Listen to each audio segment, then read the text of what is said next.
오늘 이 시간 우리에게 주시는 하나님의 말씀, 역대상 7장 13절에서 19절의 말씀이 되겠습니다. 역대상 7장 13절에서 19절에 있는 말씀 한 목소리로 합독하시겠습니다. 납달리의 아들들은 야시엘과 구니와 예셀과 살루미니 이는 비라의 손자더라. 므낫세의 아들들은 그의 아내가 낳아준 아스리엘과 그의 소실 아람 여인이 낳아준 길르앗의 아버지 마길이니 마길은 훔빔과 숫빔의 누이 마가라 하는 이에게 장가 들었더라. 므낫세의 둘째 아들의 이름은 슬로브앗이니 슬로브앗은 딸들만 낳았으며 마길의 아내 마가는 아들을 낳아 그의 이름을 베레스라 하였으며 그의 아우의 이름은 세레스며 세레스의 아들은 울람과 라겜이요 울람의 아들들은 부단이니 이는 다 길르앗 자손이라. 길르앗은 마길의 아들이요 므낫세의 손자이며 그의 누이 함몰레겟은 이스훗과 아비에셀과 말라를 낳았고 스미다의 아들들은 아히안과 세겜과 리키와 아니암이더라. 아멘. 오늘 우리가 함께 읽은 역대상 7장 13절로부터 19절에는 7장 13절 한 절은 납달리의 아들들에 대해서, 그리고 14절로부터 19절까지는 므낫세의 아들들에 대해서 기록하고 있습니다. 특별히 오늘 우리가 읽은 역대상 7장 13절은 창세기 46장 24절이나 민수기 26장 48절에서 49절을 따른 것이고, 단지 민수기 26장 48절 49절에서 납달리 자손들이 이름의 모음만 약간 다른 그런 겁니다. 그래서 야시엘이 되고, 그 다음에 군인은 똑같고, 그 다음에 예셀도 똑같고, 살룸이 그 실렘으로 기록되어 있습니다. 우리가 잘 알다시피 고대 히브리어, 그래서 고대 세머에서 자음은 거의 같고 거기에 모음만 차이가 있다면 이것은 어근은 같은 것으로 우리가 보기 때문에 오늘 우리가 읽은 역대상 7장 13절의 이름이나 민수기 26장 48절 49절의 이름과는 거의 같은 이름이다, 이렇게 우리가 볼 수 있습니다. 특별히 오늘 주시는 이 본문 13절 한 절 납달리 자손의 그 족보가 매우 간략하게 기록되어져 있는 것에 대해서 여러 가지 설명을 가능하게 합니다만, 우리가 가장 크게 볼 수 있는 것은 역대기 역사가, 즉 이 역대기서를 기록하고 이 족보를 모든 또는 그것을 가지고 새로운 역사를 기록하던 그 역대기 역사가의 입장은 유다 중심적인 남쪽 지파를 중심으로 역사를 기술합니다. 그래서 우리가 잘 알다시피 역대기서에서는 북쪽 왕국에 관한 역사가 아주 최소한으로만 기록이 되어 있고, 거의 남쪽 유다에 대한, 그리고 다윗 왕조에 대해서 초점을 맞춘 그런 역사입니다. 그렇기 때문에 북쪽 지파들에 대해서는 매우 간략하게 기록하고 있다라고 하는 것입니다. 우리가 지난 시간에도 나누었습니다만 12절의 맨 마지막 아헬의 아들은 후심이다. 그래서 분네이 아헬이라고 하는 것을 단자손이다. 그래서 단의 아들은 후심이다, 이렇게 설명을 드렸고, 특별히 그런 주장을 하는 이유는 그 창세기 46장 23절에 후심이란 이름이 단의 아들로 기록이 되어져 있고, 또 하나는 오늘 주시는 13절에 맨 마지막에 이는 빌하의 손자더라 라고 하는 구절 때문에 그렇습니다. 엘레란 말은 없고 그냥 분해의 빌하 이렇게 되어 있습니다. 우리가 잘 알다시피 이 빌하의 이 후계자들은 전부 다 우리가 잘 아는 것처럼 단과 납달리입니다. 그렇기 때문에 오늘 주시는 이 말씀, 즉 빌하의 아들 납달리 그리고 빌하의 아들 단에 대해서 언급하고 있기 때문에 이는 빌하의 손자더라 라고 하는 구절이 생겨나게 되어졌다라고 하는 것입니다. 그래서 우리가 12절 끝부분에 있는 소위 아헬의 아들은 후심이다라고 하는 것을 단의 아들은 후심이다라고 하는 구절, 그리고 13절에 납달리의 아들 야시엘 군이 예셀 살룸 이는 빌하의 손자라라고 이렇게 간략하게 기록하고 있는, 즉 빌하의 그 자손들에 대한 족보를 간략하게 기록하고 있는 것, 그 이유 중 하나는 이 역대기 역사가가 북쪽 지파들에 대해서 별로 큰 관심이 없다라고 하는 것, 그것을 우리가 알 수 있고, 그러면서도 14절 이하로부터 19절까지 므낫세 자손이나 또 20절로부터 시작을 해서 29절까지 에브라임, 그리고 30절로부터 시작해서 40절까지 아셀에 비해서도 훨씬 더 작은 이유는 무엇이냐라고 하는 그런 질문에 대해서 많은 주석가들은 역대기 역사가가 이 납달리나 단에 대한 족보가 그 족보를 입수하지 못했기 때문에 과거에 존재하던 민수기 26장과 창세기 46장에 있는 족보를 축약적으로 기록한 것에 불과하다, 이렇게 설명하는 겁니다. 그래서 그 아들에 대해서 자세하게 언급하는 게 아니라 단지 납달리의 아들 야시엘 군의 예셀 살룸에 대해서만 기록하고 있고, 그리고 12절 하반절에 이 나와 있는 아헬의 아들은 후심이다라고 하는 것은 단의 아들은 후심이다, 이렇게 간략하게 기록하는 것은 역대기 역사가가 북쪽 지파들에 대해서 관심이 적은 것에 더해서 단과 납달리 자손에 관한 그 족보를 분실했기 때문에 그것을 기억에 의해서 아주 축약적으로 기록했기 때문에 한 절로 기록하고 있다, 이런 설명을 하고 있습니다. 그러나 이것은 충분한 설명은 되지는 않고 성경에서 단지 우리에게 이 빌하의 후손들에 대해서는 한 절, 그리고 단에 대해서는 단절만 기록하고 있다, 매우 특이하다라고 하는 것을 우리가 알 수 있습니다. 오늘 우리가 주시는 말씀에 보면 납달리의 이 아들들은 브네이 납달리, 그 다음에 야시엘 ve 군이 ve 예셀 ve 살룸, 그리고 브네이 빌하, 이렇게 되어 있습니다. 이 구절은 뭐 그렇게 어려운 구절은 아닙니다.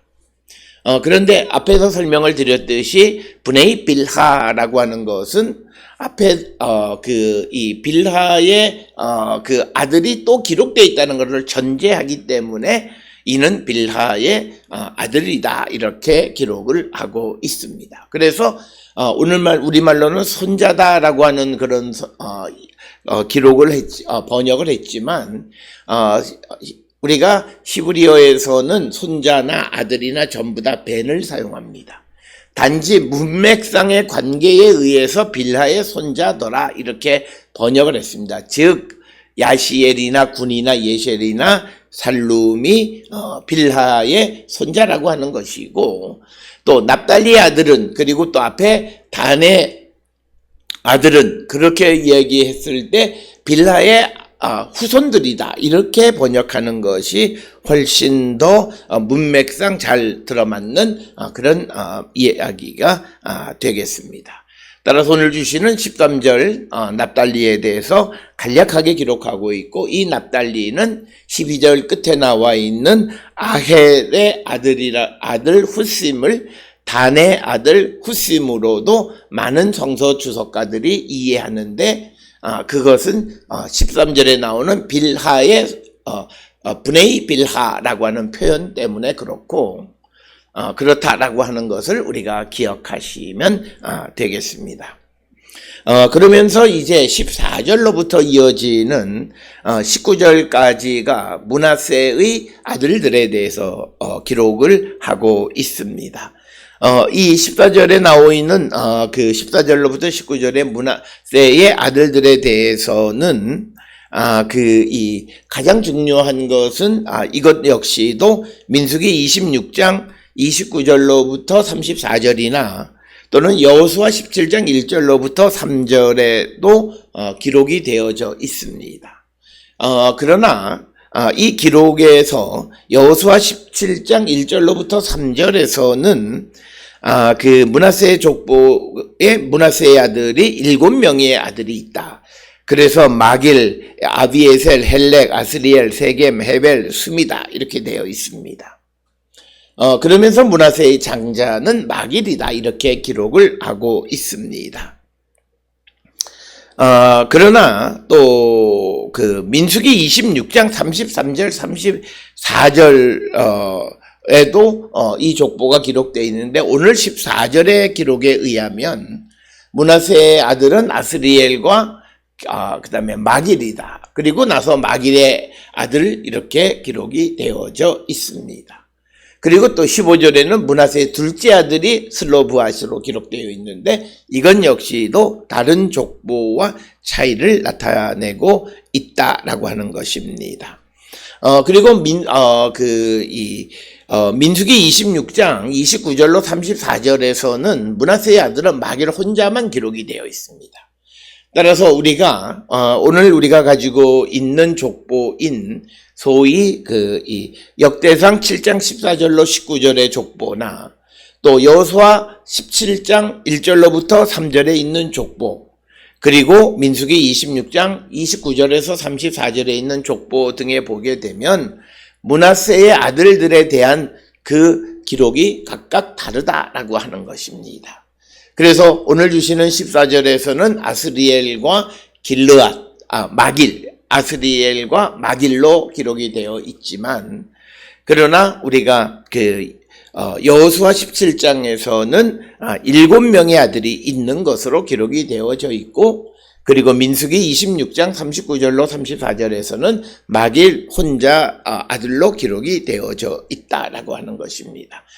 그래서 오늘 주시는 이 족보를 통해서 우리에게 가르쳐주는 힌트가 하나 있습니다. 오늘 주시는 14절에 보면 마길이 길르앗의 아버지가 되었다. 그러니까 마길이 길르앗을 처음 거주한 자가 되었다라고 하는 겁니다. 그렇다면 이것은 바로 므낫세 지파의 이동이 있었다라고 하는 것을 우리에게 가르쳐주고 그것은 우리가 여러 성경의 구절들을 통해서 알 수 있는 역사적 사실임을 우리가 알 수 있고 그래서 이 므낫세 지파의 아들들에 관한 이야기들의 가장 중요한 것은 마길이 길르앗에 가서 정착을 하면서 그가 아람 여인이 낳아준 마길이다라고 하는 표현은 아람 여인과 결혼을 했다라고 하는 것. 우리가 족보에서 결혼을 했다라고 하는 것은 동맹관계를 맺었다라고 하는 것이고 어느 지역의 아버지가 됐다는 것, 그 지역에 처음 거주했다라고 하는 그런 의미입니다. 그래서 원래 므낫세는 요단 서쪽에 그 땅을 분배받았으나 어떤 이유에 의해서 그가 다시 길르앗과 바산 지역의 땅을 받았다. 이렇게 기록이 되어져 있습니다. 그래서 그런 이전, 그러니까 므낫세 지파의 그 이주의 측면을 우리가 보여주고 있고, 특별히 우리가 이렇게 땅을 분배받았다가 땅을 이주하는 예는 단 자손에게서도 우리가 찾아볼 수 있다라고 하는 것입니다. 그래서 오늘 주시는 이 14절의 말씀에 의하면, 므낫세의 아들에서 그의 아내가 낳아준 아스리엘과 그리고 소실 아람 여인이 낳아준 길르앗의 아버지 마길이다. 이렇게 기록이 되어 있습니다. 오늘 우리가 읽은 역대상 17장 14절의 근거로 의하면 므낫세의 아들은 아스리엘과 마길이고 그 다음에 이제 15절에 보면 므낫세의 둘째 아들이 슬로브앗으로 기록이 되어 있습니다. 그렇다면 첫째는 누구냐라고 하는 거예요. 14절에 므낫세의 아들이 아스리엘과 마길이 있었는데 여기에 둘째 아들의 이름이 슬로브앗이라고 되어진다면 14절 15절을 통해서 이 아들의 관계들이 어떻게 되는가라고 하는 것을 우리가 생각하지 않을 수 없다라고 하는 것입니다. 우리가 잘 아는 것처럼 15절에 기록되어 있는 이 슬로브앗에 대해서 우리가 이 슬로브앗이 오늘 주시는 본문의 말씀에는 이 므낫세의 둘째 아들로 이렇게 기록이 되어 있습니다. 그러나 이것은 다른 창세기 46장이나 민수기 26장에 기록되어져 있는 슬로브앗에 관한 기록과는 다릅니다. 특별히 여호수아 17장에서는 17장 3절에 이 슬로브앗은 헤벨의 아들로 그리고 므낫세의 현손으로 기록이 되어 있습니다. 자, 그래서 우리가 오늘 주시는 이 므낫세의 자손들의 이 아들들에 대한 것은 사실은 실질적으로 누가 누구를 낳은 아들이라고 하는 것보다는 므낫세에 속한 사람들, 그래서 그 므낫세 지파에 속한 사람들 가운데 바로 길르앗이 므낫세에 속한다라고 하는 것이고, 그것을 처음 정복한 사람이 마길이고, 그리고 거기에는 슬로브앗이 있었고, 또 슬로브앗에는 다섯 딸들이 있다라고 하는 겁니다.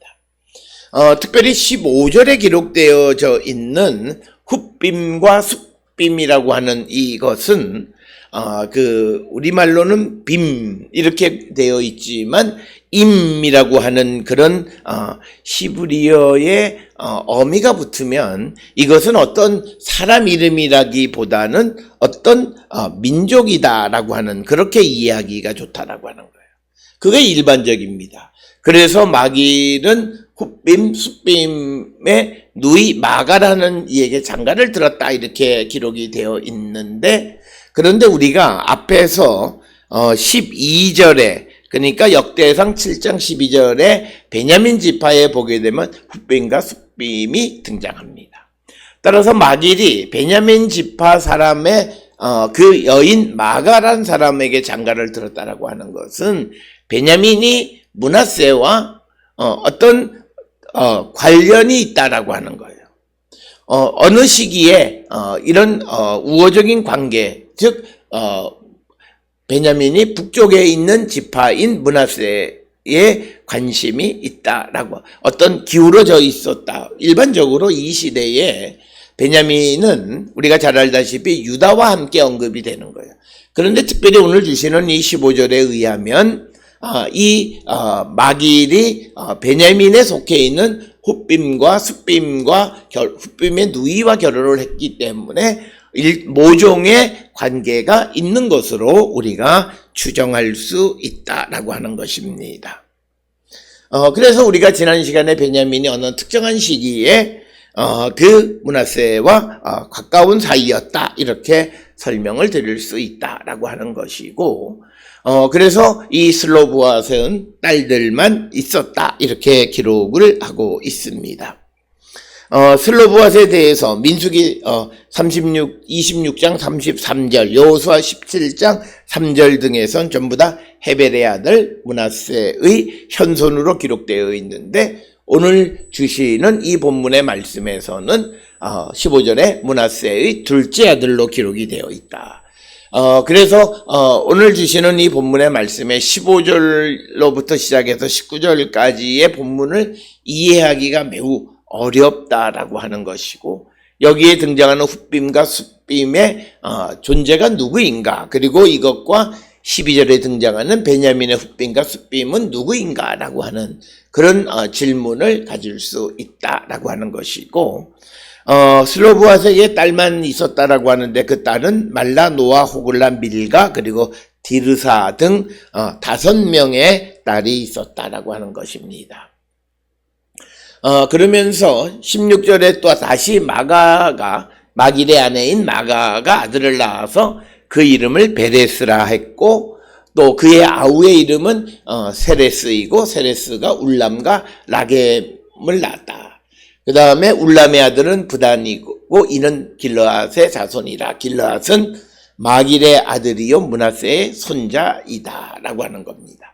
그래서 17절까지 강조하는 것은 마길이 길르앗을 개척을 해서 그 길르앗 지역을 그 다스리는 그 자녀들을 낳았다라고 하는 것. 그래서 이것을 통해서 우리에게 보여주는 것은 바산과 길르앗이 이것이 이 므낫세 지파의 통치 아래 있다라고 하는 사실을 우리에게 보여주는 그런 이야기가 오늘 우리가 읽은 그런 말씀이 되겠습니다. 오늘 주시는 본문의 말씀에서 그 마길의 아내 마가가 낳았다라고 하는 베레스, 그 다음에 세레스가 울람과 라겜, 그 다음에 울람의 아들은 부단, 이들이 다 길르앗의 자손이고 길르앗은 마길의 아들이요 므낫세의 손자다 이렇게 기록을 하고 있습니다. 그러면서 18절에 이제 그의 누이라고 이렇게 기록이 돼요. 여기서 말하는 그가 누구냐? 전체적인 맥락을 통해서 보면 마길의 누이로 보통 이해를 합니다. 그래서 함몰레켓이라고 하는 이름을 가진 그 함몰레켓이라고 하는 말은 통치하는 자라고 하는 의미를 지니고 있고 이 함몰레켓에 대해서 이 마길의 누이라고 보기도 하지만 그러나 대부분의 사람들은 길르앗의 누이, 즉 길르앗은 마길의 아들이고 므낫세의 손자이고 주어가 길르앗이게 그의 누이 길르앗의 누이는 함몰레켓이다 이렇게 기록이 되어 있습니다. 그렇기 때문에 이 함몰레켓은 므낫세와의 관계 속에서는 손자에 해당하고 그리고 함몰레켓이 이스훗과 아비에셀과 말라를 낳았다 이렇게 기록을 하고 있습니다. 아비에셀은 이 족보 내에서도 그 위치 어느 누구의 자손인가에 대한 기록이 매우 다양하게 기록이 되어 있고 또 말라라고 하는 것은 그 민수기 26장 33절에서는 슬로브앗의 딸로 기록이 되어져 있고 또 스미다의 아들은 아히안과 세겐과 리키와 아미더라 이렇게 기록이 되어져 있습니다. 특별히 오늘 주시는 이 본문의 말씀에 스미다라고 하는 것, 이것도 역시 요단 서쪽 지역에 있는 지명으로 우리가 이해할 수 있고, 그 다음에 세겜 역시 지명으로 우리가 이해할 수 있고, 그 다음에 이 19절에 등장하는 리키가 누구냐라고 하는 것에 대해서 많은 사람은 헬렉으로 이해합니다. 이 헬렉은 민수기 26장 30절에 기록되어 있고 또 그 다음에 아니암이라고 하는 것은 슬로브앗의 딸 가운데 한 사람인 노아이다 이렇게 설명을 합니다. 따라서 오늘 주시는 이 14절로부터 19절까지의 이 므낫세 지파의 그 족보, 즉 이것은 므낫세 지파가 거주했던 지역이 어디냐를 주로 보여주는 것인데 특별히 바산과 요단 갈릴리 지역, 갈릴리 지역뿐만 아니라 이 요단 서쪽에 가나안에서 이 므낫세가 또 영토를 차지했는데 세겜이나 헤벨이나 또는 아비에셀이나 말라나 이런 여러 지역들을 차지했다라고 하는 그래서 요단 동편뿐만 아니라 요단 서편 지역도 차지하고 있었다라고 하는 것을 보여주는 것이 되겠습니다.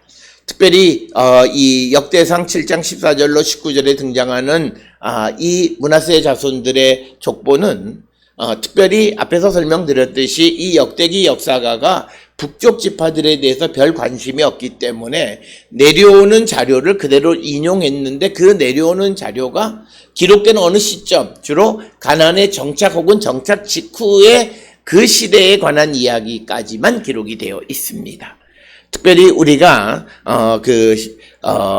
유다 지파나 또는 유다의 왕에 대해서는 포로 직전까지 긴 역사를 기록하고 있고, 또 시몬 지파에 대해서는 역대상 4장 41절에 보면 히스기야 왕이 등장하는 유다 왕국 후기 때까지 기록이 되어 있습니다. 그러나 북쪽에 대해서는 주로 창세기 46장이나 민수기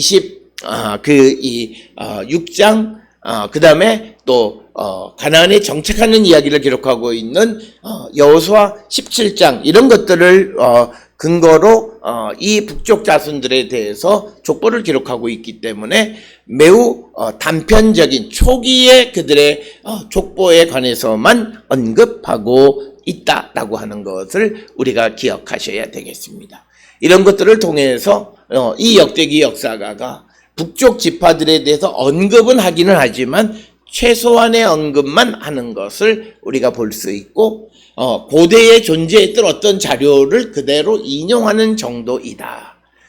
그러면서 이들에게 속해 있는 그 아들들의 족보가 다른 족보들과 딱 일치하지 아니하고 매우 혼란스럽고 족보에 들어있는 사람들의 위치가 매우 유동적이다라고 하는 것.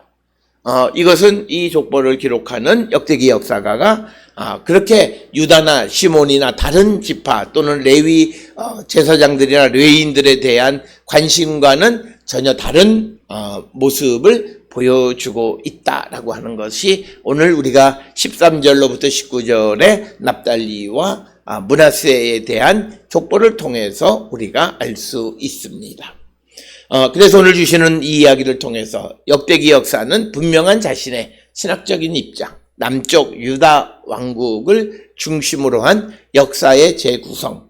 그런데 그 역사는 왕에 의한 역사가 아니라 이제 제사장, 종교적인 신앙 공동체로서의 유다 왕국의 회복을 꿈꾸는 것이 역대기서의 내용이다라고 하는 것을 오늘 북쪽 지파들에 대한 언급하는 방식을 통해서도 우리가 알 수 있습니다.